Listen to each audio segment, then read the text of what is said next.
The year 1989 began as a time of hope and promise. George H.W. Bush was inaugurated as the 41st President of the United States. The Soviet Army ended a 9-year war in Afghanistan. The first Global Positioning System, or GPS satellite, was launched into orbit. 2 researchers at the University of Utah announced they had successfully achieved a cold fusion reaction in their lab. The new year in Alaska opened with unusually cold and harsh weather, even by wintertime standards in the 49th state. For example, the town of McGrath, located in the Alaskan interior, recorded a low temperature of -75 degrees Fahrenheit and a 10-day high of -58 degrees Fahrenheit. The town of Valdez, located in Prince William Sound and moderated by proximity to ocean waters, escaped the record low temperatures experienced by much of Alaska, although it had received 220 inches of snowfall in December and January alone.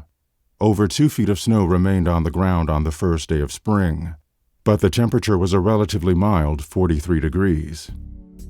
Dan Lawn lived in Valdez, where he worked for the Alaska Department of Environmental Conservation.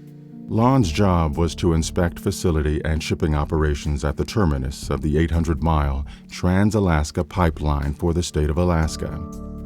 As far back as 1984, Lawn had observed and reported a troubling pattern of lax oversight and preparedness at the terminal. Among his concerns, the ability to respond to a large oil spill. In the early morning hours of Good Friday, March 24, 1989, U.S. Coast Guard vessel traffic controllers in Valdez received a radio call. It's Valdez back. We should be on the radar there. We've fetched up hard to ground north of Goose Island off Bly Reef. And evidently leaking some oil. We're approaching the Exxon Valdez. Dan Lawn was among the first to be notified that the tanker Exxon Valdez had grounded on Bly Reef. At the time I got notification of the oil spill, I'd been asleep for 2 or 3 hours. And I got a call from the Valdez Marine Terminal that the ship, the Exxon Valdez, had run aground at Bly Reef and was leaking some oil. He rowed a pilot boat out to investigate the scene and recorded the first photos and video of the stricken tanker.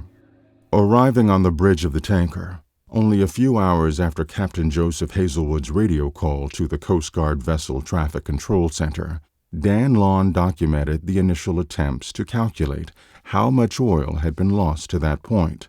The result, in a little less than 4 hours, over 6,700,000 gallons had been spilled. You can see it leaking there by 5 port. The rate of loss from the ship was nearly 500 gallons of crude oil per second. 8 of 11 cargo tanks and 2 ballast water tanks had been torn open. Ultimately, the Exxon Valdez would leak 11.2 million gallons into the waters of Prince William Sound. While Dan Lawn and the Coast Guard scrambled to assemble and coordinate resources in Valdez, word of the accident spread across the state and throughout the lower 48. In Seattle, the Hazardous Materials Response Branch of NOAA, the National Oceanic and Atmospheric Administration, was notified early that first morning by the Coast Guard. This group, known as NOAA Hazmat, was created in the 1970s to provide scientific support and guidance during spills of oil and chemicals in the marine environment. Once characterized in a Seattle newspaper as eco-cowboys, NOAA Hazmat had established a reputation for rapid scientific response to environmental disasters. Following a frenetic morning of mobilization, the first wave of NOAA Hazmat responders departed for Alaska. By 7 p.m. March 24th, the first day of the spill, they were on the ground in Valdez and attending a press briefing with the Coast Guard and other response agencies. Over the next few weeks, NOAA Hazmat provided critical support for the response, detailing where the oil was and using computer models to predict where it would go. On the ground, NOAA team members helped to document initial oiling conditions on the beaches of Prince William Sound, as resources were mobilized for what would become the largest oil spill cleanup in history. Just as the scale of the spill and response was unprecedented, so too were the challenges. Prince William Sound was remote and considered to be both a pristine and robust ecosystem that also supported important fisheries. Devising and implementing plans for cleaning oil from contaminated shorelines became complex negotiations among competing and often adversarial interests. The role of NOAA hazmat scientists was to provide a neutral technical basis for the hard choices involved in the cleanup. Inevitably, their advice was not always embraced with open arms. David Kennedy led the NOAA hazmat response team in Alaska. A spill is a very emotional and draining event. So when you try and talk about the effects in kind of a reasoned, logical way with the science of many years behind it, they have a hard time understanding that. And as a result, that leads to some pretty hard feelings and in many cases, disbelief that what you're talking about and the fact that the science really doesn't prove that the environment will come to an end as they know it is not anything that they're willing or able to accept.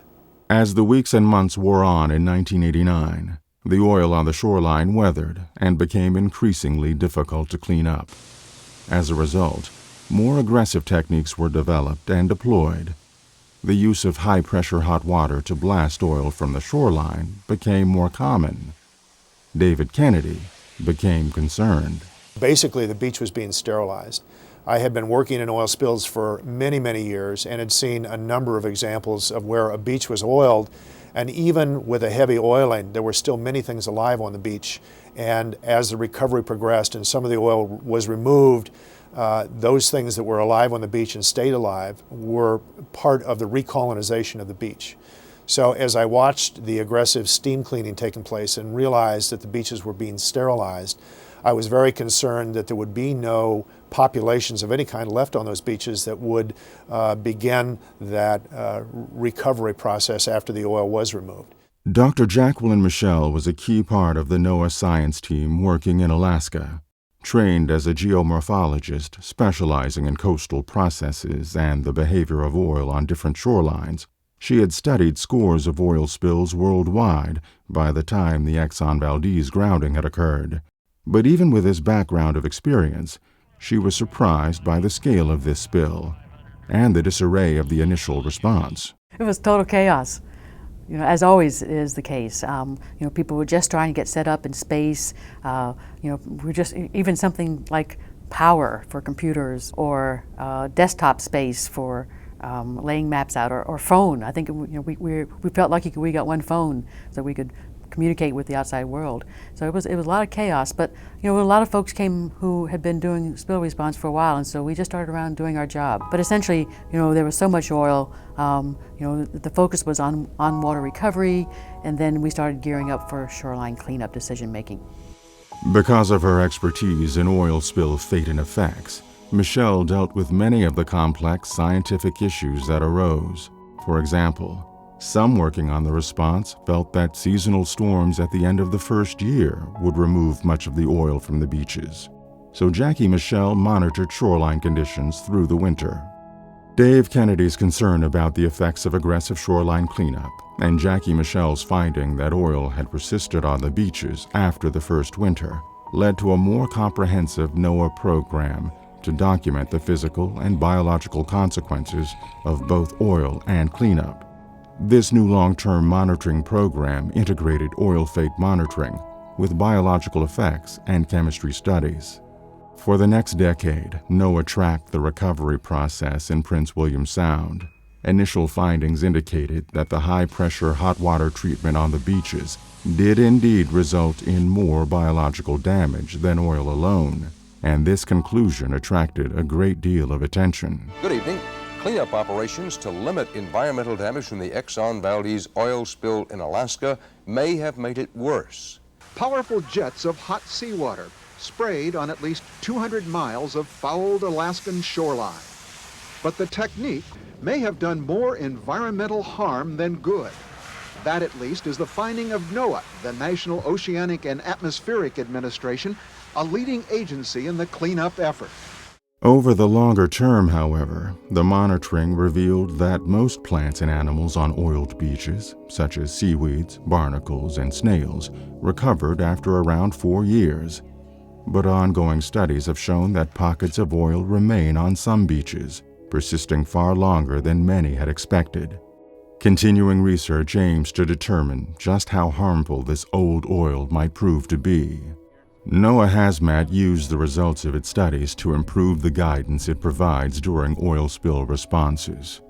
In addition, the rare opportunity to study an area affected by an oil spill over many years has contributed to our understanding of how a complex ecosystem like Prince William Sound's responds to disturbance, especially in the face of other large-scale changes in the marine environment caused by climate change, sea level rise, ocean acidification, and cataclysmic events like tsunamis and hurricanes.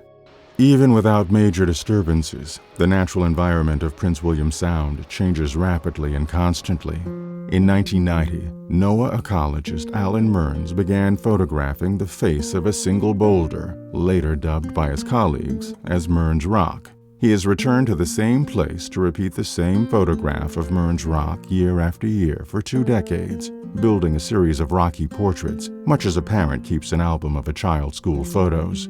These annual portraits show a pattern of great change from year to year, and for oil spill researchers, emphasize how difficult it is to track the waning signal of a spill like the Exxon Valdez against the background of significant environmental variability.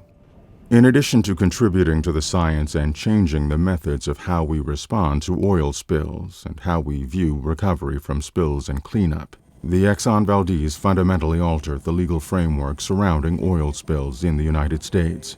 In 1989, only a few weeks before the grounding of the Exxon Valdez on Bly Reef, a piece of legislation called the Oil Pollution Act had been introduced into the U.S. House of Representatives. The bill had been debated intermittently throughout the 1970s and 1980s, but it had languished in congressional subcommittees with little chance of passage. However, the advent of the Exxon Valdez spill, with its sustained media focus and public outcry, shifted the political dynamic. The Oil Pollution Act sailed through both houses of Congress unanimously and was signed into law by President George H.W. Bush on August 18, 1990. Among its many provisions, the Oil Pollution Act of 1990 strengthened requirements for oil spill preparation and planning, increased U.S. Coast Guard response capability, and required double hulls on new oil tankers. The Oil Pollution Act also authorized NOAA to assess and recover damages caused by oil spills, requiring that compensation collected from those responsible be used to restore coastal habitats to viable and productive natural conditions. 20 years later, NOAA's work in spill response and restoration continues. In an average year, the successor to Hazmat, the NOAA Emergency Response Division, provides support and guidance on over 100 different spills. The NOAA Assessment and Restoration Division determines the amount of damage to coastal environments and works with responsible parties to reduce the harm. Through 2008, NOAA had collected nearly $450 million for restoring coastal natural resources. The tragedy of the Exxon Valdez oil spill has ultimately helped to make NOAA a world leader for responding to environmental accidents, conducting natural resource damage assessments, and restoring injured marine resources. But just as the challenges have evolved in the years since the Exxon Valdez spill, they loom large and are changing at an accelerating pace as we move into the future. Melting of polar ice cover due to climatic warming has opened previously inaccessible areas of the Arctic to increased traffic and exploitation, resulting in a greater risk of spills under extreme conditions. Sunken shipwrecks off our coasts with millions of gallons of old fuel and cargo oil are beginning to leak into marine waters. The push to develop alternative energy sources, from biofuels to offshore wind and wave generation, will present new issues and new risks as we strive to make clean energy dreams a reality. 20 years later, The Exxon Valdez spill still means different things to different people, and it endures as a source of controversy, even as it recedes into history. The Exxon Valdez was an event that in history, most anyone I talk to that was, say, the age of 10 and beyond remembers very distinctly. There's still oil in Prince William Sound 20 years later, and in some places quite a bit. It just happened to be the Exxon Valdez. It just happened to be Exxon's ship. It could have been Arco's, it could have been BP's, it could have been anybody's ship. The reason the spill occurred is the system had deteriorated to the point where oversight was lax. It also was, as a result, a way to focus on where this country was with the oil spill response, look at a number of the issues that were associated with a response, and really do some soul searching because of the visibility, because of the magnitude of the spill, because of the geographic spread of the spill. There's a lot of interest in sort of revisiting, 20 years later, what have we learned? What still needs to be done, if anything? I'm starting to see that we're falling back into this complacency that existed before.